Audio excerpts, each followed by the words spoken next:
రాజకీయాల్లో మాటలకి చాలా విలువ ఉంటుంది. ముఖ్యంగా ఒక రాష్ట్రానికి విద్యాశాఖ మంత్రిగా భావి వారసుడిగా భావిస్తున్న ఒక యువ నాయకుడు వేదికల మీద మాట్లాడేటప్పుడు అవి వాస్తవాలకు ఎంత దగ్గరగా ఉన్నాయన్నది చాలా కీలకమైన పాయింట్. ఇటీవల ఆంధ్ర యూనివర్సిటీ 100ేళ్ల వేడుకల్లో నారా లోకేష్ గారు చేసిన కొన్ని వ్యాఖ్యలు చూస్తుంటే నిజంగా ఆశ్చర్యంతో పాటు అందరూ కూడా అవాక్కవుతున్నారు. కళ్ళ ముందు కనబడుతున్న సత్యాలను కూడా కళ్ళు మూసేసి అబద్ధాలు చెప్పడంలో తండ్రి చంద్రబాబును మించి నారా లోకేష్ వెళ్తున్నారా అంటే ఖచ్చితంగా చివరిలో మీరే సమాధానం చెప్పాలి. దీనికి మమ్మల్ని కట్టుబట్టలతో మెడబట్టి తెలంగాణ రాష్ట్రం నుంచి బయటకు గెంటేశారు అని ఆయన నారా లోకేష్ మాటలు అంటున్నారు. వాస్తవానికి నారా లోకేష్ ఇలాంటి మాటలు మాట్లాడేటప్పుడు వాస్తవాలకు దగ్గరగా ఉన్నాయా, ఇష్టం వచ్చినట్టు మాట్లాడుతున్నామా అన్నది ఆలోచన చేయాలి.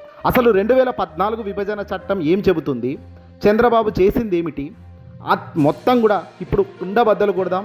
నారా లోకేష్ వ్యాఖ్యలు ఎంత అబద్ధమో, ఎంత దారుణమో, ఎంత ఉన్నది లేనిది ఎలా చెప్తున్నాడో న్యూస్ 220 ద్వారా మీ ముందుకు తీసుకొచ్చే ప్రయత్నం చేస్తాం.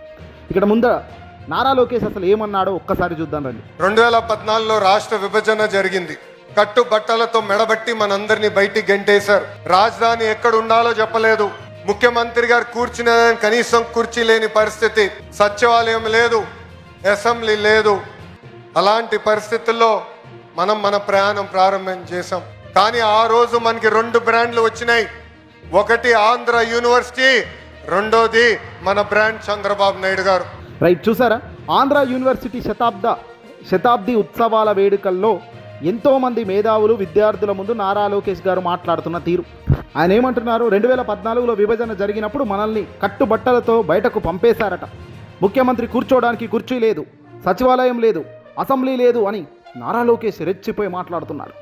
వినడానికి ఇది చాలా ఎమోషనల్గా హార్ట్కు టచ్ అయ్యి అబ్బా అనిపించేలా ఉన్నప్పటికీ చరిత్రను ఒక్కసారి వెనక్కి తిరిగి చూస్తే కొన్ని ప్రశ్నలు కనబడుతున్నాయి, వినబడుతున్నాయి. నిజంగానే ఆంధ్రప్రదేశ్ ప్రజాప్రతినిధులకు హైదరాబాద్లో చోటే లేదా?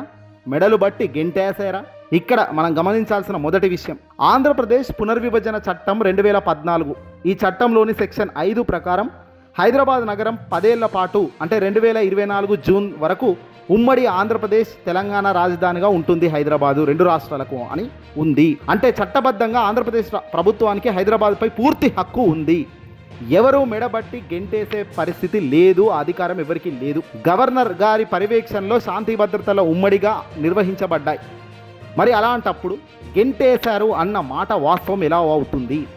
అలా గెంటేసే హక్కు కూడా ఎవరికి లేదు కదా, ఏ ముఖ్యమంత్రికి లేదు, ఏ గవర్నర్కు కూడా లేదు. మరి ఇది నారా లోకేష్ ఈరోజు అలాంటి ఎమోషనల్ పదాలు బాగున్నాయని వాడాడా, లేదంటే వాస్తవానికి దగ్గరగా ఉన్నాయని వాడాడా?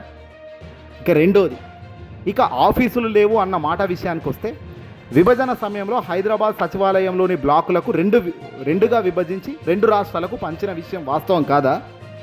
ఆంధ్రప్రదేశ్ కోసం L, J, K, north H, south H బ్లాకులను కేటాయించింది నిజం కాదా? చంద్రబాబు నాయుడు గారు అప్పట్లో లేక్ వ్యూ గెస్ట్ హౌస్ను తన క్యాంప్ ఆఫీస్గా వాడుకున్నారు. అసెంబ్లీలో కూడా ఆంధ్రప్రదేశ్కి ప్రత్యేకంగా పాత భవనాన్ని కేటాయించారు.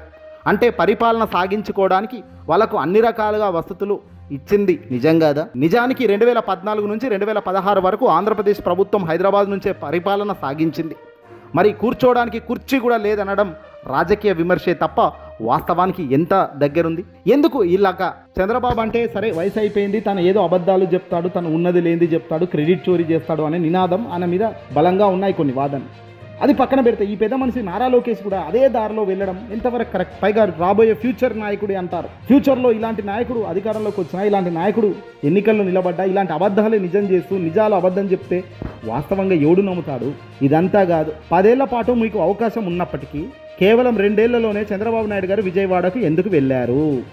ఇక్కడే అసలు కథ దాగి ఉంది. 2015లో జరిగిన ఓటుకు నోటు కేసు కథ ఏంటి?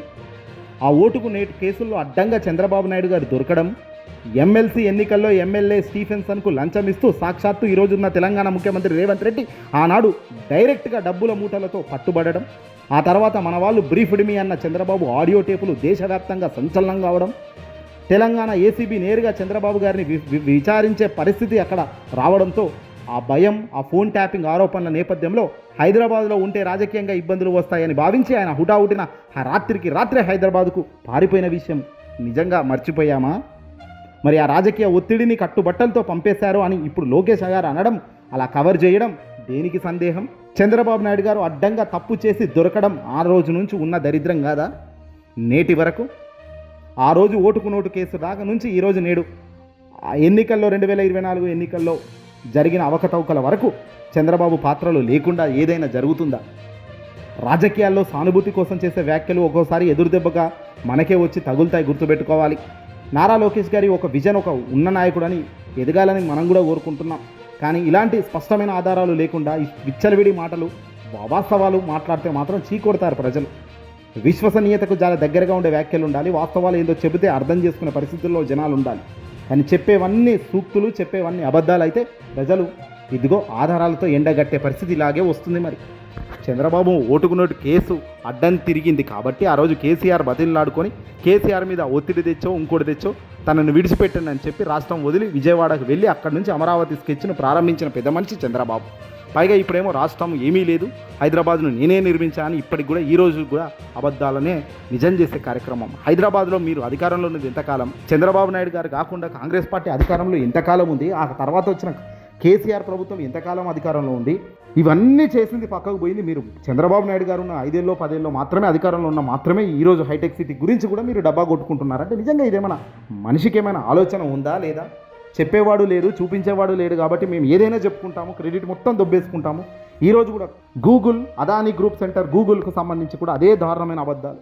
వైఎస్ఆర్సీపీ పార్టీ హయాంలో జగన్మోహన్ రెడ్డి గారి సారథ్యంలో అదానీని లింక్ చేసుకొని సింగపూర్ కంపెనీలతో మాట్లాడుకొని సముద్ర తీరాన లైన్కు అంటే ఇంటర్నెట్కి సంబంధించిన వైర్లకు సంబంధించి సింగపూర్ కంపెనీలతో టైఅప్ చేసుకొని వాళ్ళని ఓకే చేసుకొని కేంద్రం మద్దతు తీసుకొని కేంద్రం కష్టపడితే అటు కేంద్రము జగన్మోహన్ రెడ్డి గారి ప్రభుత్వం అదానీ కంపెనీ అలాగే గూగుల్తో అనుసంధానం చేయించి గూగుల్ని ఒప్పించుకొని అన్నీ చేసి చివరకు విశాఖపట్నంలో భూములు కేటాయించిన తర్వాత ఈరోజు చంద్రబాబు అదృష్టవశాత్తు అధికారంలోకి రాగానే అదంతా తన వైపు తిప్పుకొని దానికి కొన్ని అడ్వాన్స్డ్గా మరికొన్ని కలుపుకొని మొత్తం నేనే చేశాను, నా వల్లే ఈరోజు గూగుల్ వచ్చి కూర్చుంది అని అనడం ఎంతవరకు ధర్మం, ఎంతవరకు సత్యం? ఇంత దారుణంగా అబద్ధాలు చెప్తూ పోతూ ఇంత దారుణంగా అబద్ధాలు చెప్పుకుంటూ మళ్ళీ మమ్మల్ని ఎవడేమనొద్దు అని అంటే ఎలా? ఇవన్నీ వాస్తవాలు, ఇవన్నీ నిజాయితీతో కూడిన నిజాలు. మరి ఈరోజు నారా లోకేష్ చెబుతున్న అబద్ధాలకు ఆధారాలు కనబడుతున్నాయి, వాస్తవాలు కనబడుతున్నాయి. మరి ఇదే వాస్తవాలు మీ దగ్గర ఏమైనా ఉన్నాయా? తెలుగుదేశం పార్టీకి సంబంధించి కానీ ఎల్లో మీడియా కానీ నారా లోకేష్ చేస్తున్న ఈ వ్యాఖ్యలకు పర్ఫెక్ట్ వ్యాఖ్యలే అని ఎవడైనా సమర్థిస్తాడా? ఇలాంటి వ్యాఖ్యలు ఒక పెద్ద పొజిషన్లో ఉన్న నారా లోకేష్ లాంటి వ్యక్తులు మాట్లాడుతున్నారంటే ఇక గ్రౌండ్ లెవెల్లో వాళ్ళకు జైకొట్టేవాడి పరిస్థితి ఏమిటి? వాళ్ళ గురించి ఏదైనా మంచి చెప్దామనుకున్న వాళ్ళ పరిస్థితి ఏమిటి? పైన స్థాయిలో ఉన్న వ్యక్తులే నిజాయితీ లేనప్పుడు గ్రౌండ్ లెవెల్లో ఏ నిజాయితీ ఉంటుంది? ఆలోచన చేయాలి. ఏదైనా ఈ వీడియోని అసలు లైక్ కొట్టి తప్పకుండా షేర్ చేయండి.